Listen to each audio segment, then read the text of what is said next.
Salam alaikum wa rahmatullah. Donc on passe à la partie 2 de l'exercice 1. Nous avons étudié dans la partie 1 la fonction f de x est égale à x facteur de 1 moins ln x le tout au carré. Sa dérivée c'est f' de x est égal à ln x moins 1 facteur de ln x plus 1. On a abouti à dresser le tableau de variation comme suit.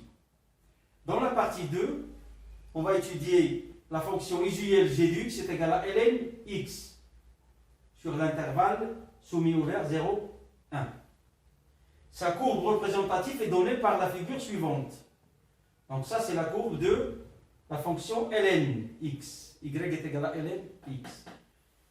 On sait bien qu'il passe par ce point qui est d'abscisse 1, donc log de 1 égale à 0. Ça tend vers moins l'infini au voisinage de 0 plus. Ça tend vers plus l'infini au voisinage de plus l'infini. C'est bon. Donc, on considère un réel A compris entre 0 et 1. Le point d'abscisse A appartenant à la courbe, on appelle MA. Et on trace la tangente en ce point. La tangente à la courbe en ce point. C'est cette tangente dA. On sait bien que l'équation de la tangente est donnée dans le cours. Y est égal à G' de A, facteur de x moins A, plus G de A. A, c'est l'abscisse de MA. C'est bon. Donc, dans cette figure, on trouve un triangle ONA, PA. Ce triangle, c'est notre objectif.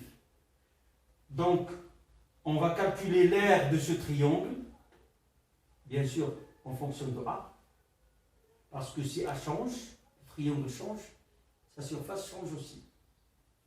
Dans une deuxième question, on va maximiser cette aire, c'est-à-dire voir pour quelle valeur cette aire sera maximale. Passons à la première question. On note A de A, l'aire du triangle ONAPA. Première question, montrer que A de A est égal à 1/2 A facteur de 1 moins ln de A au carré. Donc on voit bien que cette forme A facteur de 1 moins ln de A au carré, ça c'est quoi? C'est f de A de la première partie.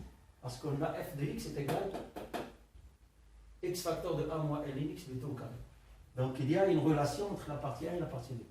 Mais on va l'utiliser après. Pour cette question, cette première question, calculer ou bien montrer que A de A est égal à 1/2 A facteur de 1 moins ln de A le tout au carré. Alors, la surface d'un triangle est donnée par la formule A de A est égal à ONA fois OPA sur 2. C'est la surface du triangle ONAPA. On voit que le triangle est rectangle, donc sa surface c'est le côté ONA fois le côté OPA sur 2. L'aire de A, toujours la surface du triangle, est égale valeur absolue de XNA fois valeur absolue de YPA sur 2. La distance ONA,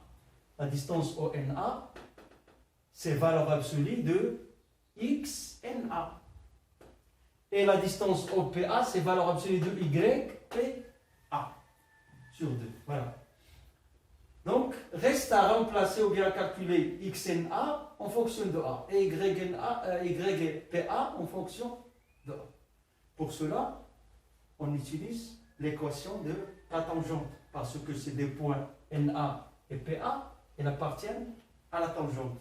Donc, leurs coordonnées vérifient l'équation de la tangente. Très bien.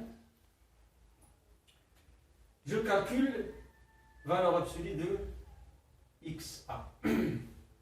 Ou bien je passe directement à remplacer G' de A et G de A pour trouver l'équation de la droite.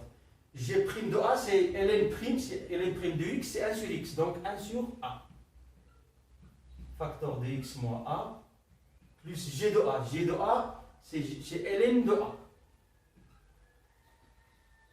Donc ça c'est l'équation de la tangente. Or, NA appartiennent à la droite DA et PA appartiennent à la droite DA. Donc, je remplace dans l'équation YNA, XNA. YNA, c'est 0. YNA, c'est 0. Égale 1 sur A, facteur de XNA. XNA, c'est XNA. C'est ça. Voilà. C'est ce qu'on cherche. XNA, c'est ce qu'on cherche. Voilà. XNA. Ici. C'est XNA.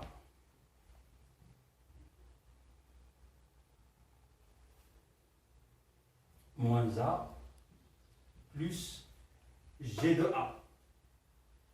C'est ln A. De même, pour le point PA, puisqu'il appartient à DA, il vérifie son équation.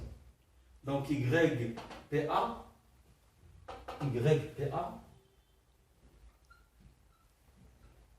égal à 1 sur A facteur XPA.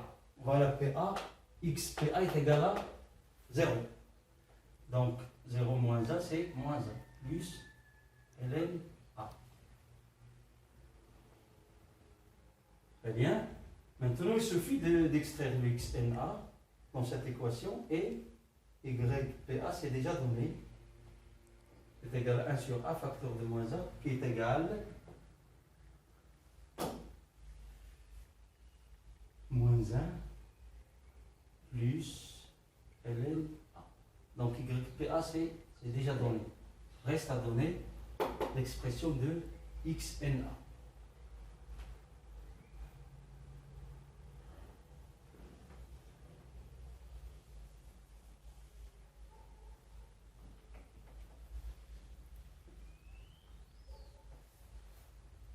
Implique, je multiplie par A,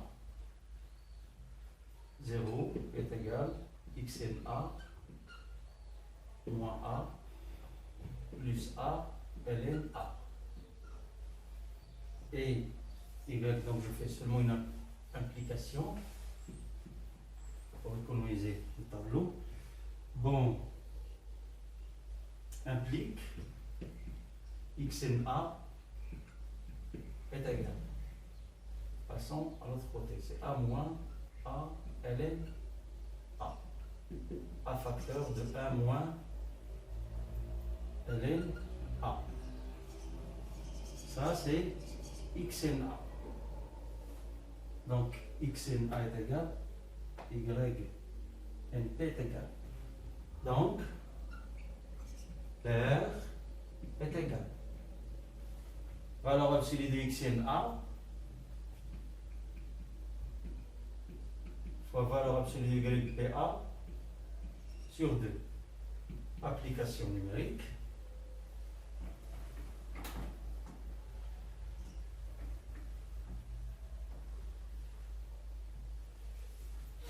Valeur absolue de XNA. XNA, on voit qu'il est positif, donc sa valeur absolue est égale à lui-même. XNA, c'est A facteur de 1 moins ln A fois YPA. YPA, il est négatif. Sa valeur absolue est égale à son opposé. Y. Son opposé, c'est 1 moins ln A sur 2. Très bien. Donc, elle est égale à A facteur de 1 moins ln A, le tout au carré, fois 1 demi. Ça, c'est l'air. Et ça, ce qu'on veut montrer. Voilà. Très bien. Donc, reste la deuxième question. Passons à la deuxième question. Donc, déterminer pour quelle valeur de petit a l'air A de A est maximal. D'après la première question, on a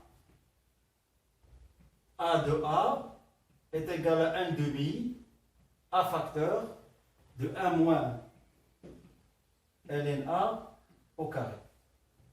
On constate que A facteur de 1 moins ln de A au carré, c'est f de A. C'est 1 demi f de A. Donc c'est ça la relation entre la première partie. Cette fonction f, elle est déjà étudiée dans la première partie. Son tableau de variation et celui-là. Donc max de A pour la valeur maximale de l'aire A est égal à 1 demi fois la valeur maximale de f de A. C'est-à-dire que l'aire sera maximale si et seulement si f de A est maximale. La valeur f de A est aussi maximale.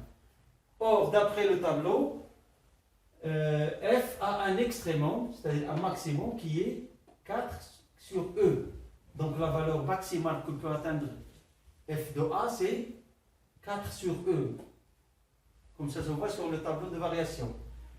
Ensuite, max A est égal à 1 demi fois 4 sur E.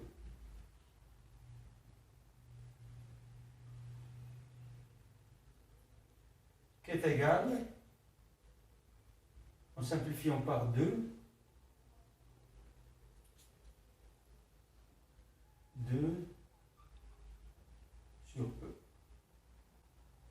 Donc c'est ça la valeur maximale.